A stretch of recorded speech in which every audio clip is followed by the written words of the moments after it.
If you're free here, you're going to be a slave in Akhirah. But if you're a slave to Allah's commands here, you're going to be free in Jannah in Akhirah. He created paradise for the completion and fulfillment of your desires. لَهُمْ مَا يَشَاءُونَ فِيهَا وَلَدَيْنَا مَزِيدٌ. They get whatever they desire, and we have more. The ulama say mazid is looking at wajhullah subhanahu wa ta'ala, to be able to see Allah on that day. So what's ajib? Who is better in speech than him who calls towards, he didn't say Islam, even though we have to call towards this deen. But why is that? There's so much hikmah in that verse, because some people have the wrong idea about Islam, unfortunately, because of what the media portrays. So sometimes if you say Islam, immediately he has some preconceived notions. There might be an immediate block, and he'll stop listening. Allah says, وَمَنْ أَحْسَنُ قَوْلًا مِمَّنْ دَعَى إِلَى اللَّهِ. Talk about Allah, the greatness of Allah, the Creator.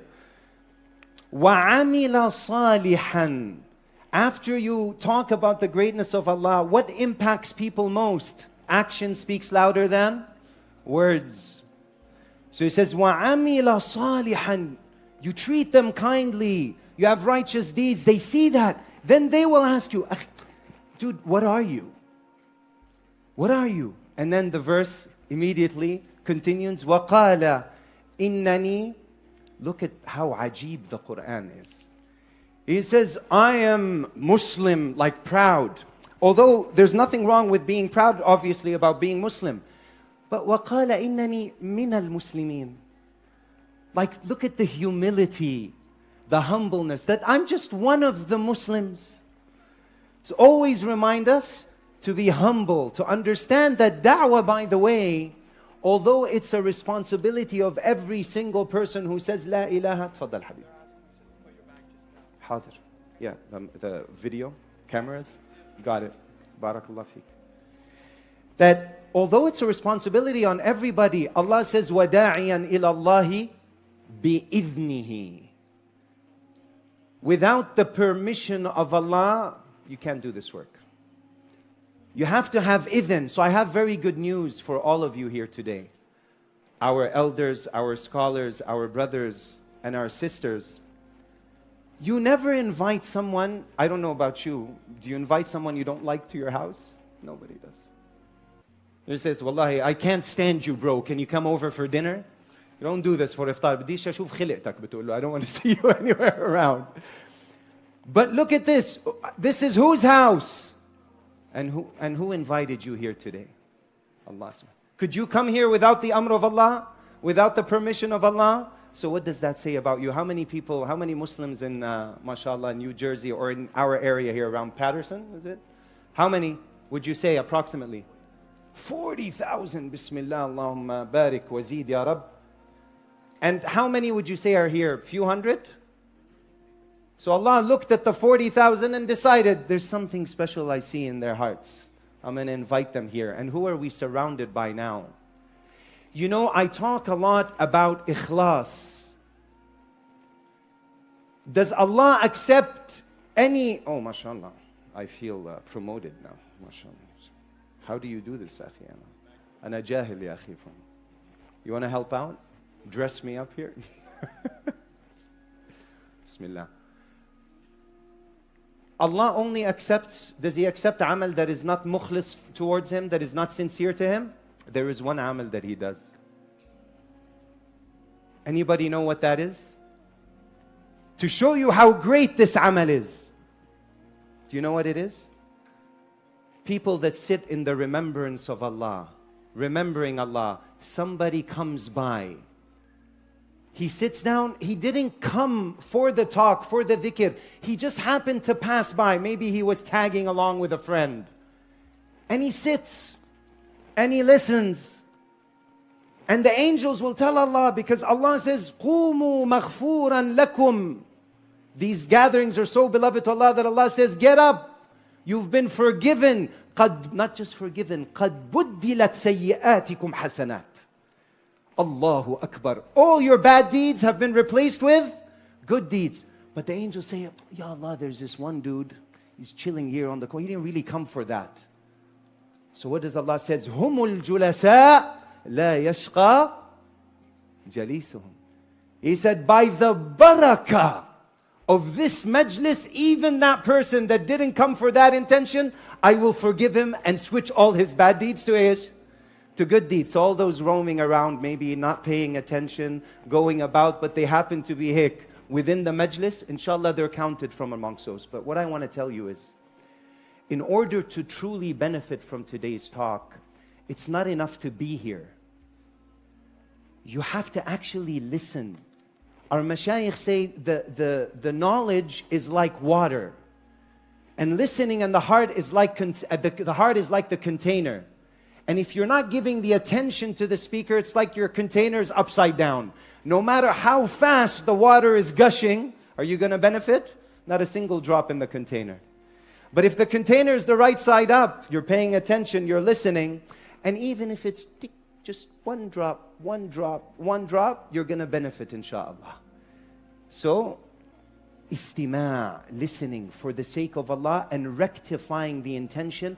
I'm not here to, some people come with the intention, oh, there's this cool guy online, he's an influencer, he talks about things that are cool, that are new, and you're just coming. No, renew that intention. I'm here and you're here to praise Allah, to remember Allah, to glorify Allah, and to hopefully, insha'Allah, learn something new and apply it in our lives. Because knowledge that is applied is nur. And nur is the currency of akhirah. In fact, I would argue the reason we're here in this dunya, I don't know, how many of you ever played Super Mario Brothers? Dun, dun, dun, dun, dun, dun. Remember that? And Super Mario's out, he's going about, he jumps, he hits the brick, and he's collecting those gold coins, right? This is how we are in this dunya. Allah says, as-salatu nur. Prayer is nur. Was-sabru, later in the same hadith, diya, also a type of light. And the day of judgment is dhulumat, darknesses. So we're collecting the nur we need on this day for the darkness on that day. The more nur and a'mal that you collect and apply in your life, the more nur you will find. Some people will have enough nur. It's like this, you know, your iPhones or your Androids, they have that torch feature. And now, mashallah, you can increase the intensity or decrease the intensity. Some will be able to see just as far as maybe their feet. Some will be able to see a few meters down. Some as long as their gaze can stretch, depending on how much nur they collected. This is Ramadan. We're close to the Ashr al-Awakhir. This is the best of times. Not all times are created equal. Laylatul Qadri khayrun min alfi shahr. Not all days are created equal. Not all places are created equal. أحب البقع في الأرض إلى الله المساجد. The most beloved places. You're now sitting in one of the most beloved places to Allah, His masjid. So we renew the intention that we want to apply. الذين يستمعون القول فإيش؟ أحسن يتبعون. They practice. Those are the ones that are going to benefit. So today's talk, the inwan that I chose, because I really want to deliver something. Allahumma fashhad.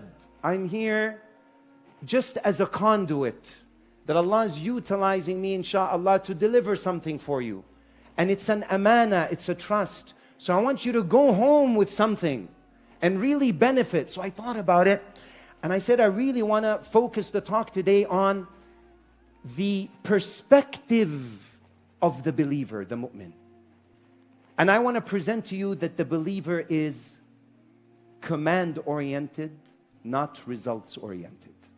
Allah subhanahu wa ta'ala says, He says, وَالَّذِينَ جَاهَدُوا فِينَا وَالَّذِينَ جَاهَدُوا فِينَا.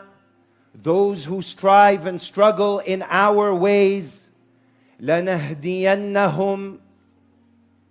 Lam al-ta'keed. This is a qasam by Allah, surely. And the noon as well. لَنَهْدِيَنَّهُمْ. Verily, for sure, we will guide them. سُبُلَنَا. Do you know what the subul are? One of my mashayikh, ulama, mashallah, ajib guy. He said, السُّبُل هي كل الطرق التي تؤدي إلى الجنة. All the different pathways that lead to paradise. Because paradise has how many doors? 8 doors. And Allah قسم الأعمال كما قسم الأرزاق. Just like He portioned your rizq, He portioned your a'mal. You will find some people, they have this, they're inclined more towards fasting, some more towards dhikr, some more towards salah, some more towards charity. And it's okay, whatever you're inclined to, but you will be guided to these paths by Allah subhanahu wa ta'ala. But I want to focus on وَالَّذِينَ جَاهَدُوا فِينَا is an ayah makkiyah. There was no jihad of the sword at the time. There was jihad of the what? Of the nafs. Why the nafs? What does jahadu fina mean? You read the tafsir. Those who strive in us. In Allah. How do you strive in Allah? What does that mean? I asked my shaykh. I said, you know, it seems vague. Like I know who Allah is. I know what striving is. But how do I strive in Allah? Allahu Akbar. The answer he gave me. How beautiful. He said, وَالَّذِينَ جَاهَدُوا فِينَا أَيْ وَالَّذِينَ جَاهَدُوا فِي أَوَامِرِنَا. Meaning those who strive in our commands. Why? What's the strive? Because when the command of Allah comes, there are times where it doesn't align with your hawa. You don't feel like it. Get up for Fajr. It's cold. It's hard, fast, but I'm hungry. Whatever it may be, I don't feel like doing it. So there needs to be what? A mujahada of the nafs. Because when the command of Allah comes, you have وَهَدَيْنَاهُ النَّجْدَيْنِ. You have 2 options. Imma, the choice, huda wa imma hawa. You either follow your caprice, your load-based desires, because I'm free, bro, because I do what I want. It's freedom. Freedom. I do whatever I want to. It's my life. I'm free. You're free, Habibi, not here. If you're free here, you're going to be a slave in akhirah. But if you're a slave to Allah's commands here, you're going to be free in Jannah in akhirah. لأن الله خلق الدنيا لتكميل أوامره وخلق الآخرة لتكميل الشهوات. Al-Jannah. He created paradise for the completion and fulfillment of your desires. لَهُمْ مَا يَشَاءُونَ فِيهَا وَلَدَيْنَا مَزِيدٌ. They get whatever they desire, and we have more. The ulama say mazid is looking at wajhullah subhanahu wa ta'ala, to be able to see Allah on that day. But He created this dunya to fulfill His commands. So when the command of Allah comes, following, if you obey your hawa, your desires, man ja'ala, أرأيت الذي جعل what? إلهه هواه. If you make your ilah your hawa, why? Your ilah is the one you obey. If your hawa, this is what I feel like doing, and you do that, you followed hawa. But Allah wants you to follow huda, the guidance. وَإِن تُطِيعُوهُ تَهْتَدُوا. Rasulullah sallallahu alayhi wa sallam. If you obey Him, أطيعوا الله وأطيعوا الرسول. Obey Allah and obey Rasulullah sallallahu alayhi wa sallam. So this concept of striving, what does it mean? وَمَا أُمِرُوا إِلَّا لِيَعْبُدُوا اللَّهِ. The amr of Allah when it comes. I need a youngster here just to kind of demonstrate. Someone that can follow instructions really well. Raise your right hand. Right hand. Raise your left hand. Drop your left hand. Stand up quickly. Get up. Yalla, sit down. Get on your right side. Right side. Yalla, get up. Raise your left hand again. Put it down. Raise your right hand. Put it down. This is deen. This is it in a nutshell. إيش اسمه? Deen برضو. Allahu Akbar. Takbir. His name is Deen. MashaAllah. Insha'Allah Salahuddin. Insha'Allah fi tahrir Palestine. Ulu ameen. Ameen. So here we go. Now you come. When the command of Allah comes, let me think about it, bro. Hada, thinking about it is before. Thinking about it when you're still trying to figure out if you have a creator, if he exists. Once you come to the realization by using reason and logic, there's nothing wrong with it. To come to the realization that you have a creator that created you, now there's just taslim. What did the Sahaba say? قالوا سمعنا وفهمنا ومخمخنا وأطعنا. No. قالوا سمعنا وأطعنا. Immediately we hear and we obey. Because they knew the amir. فعظم الآمر فعظمت الأوامر.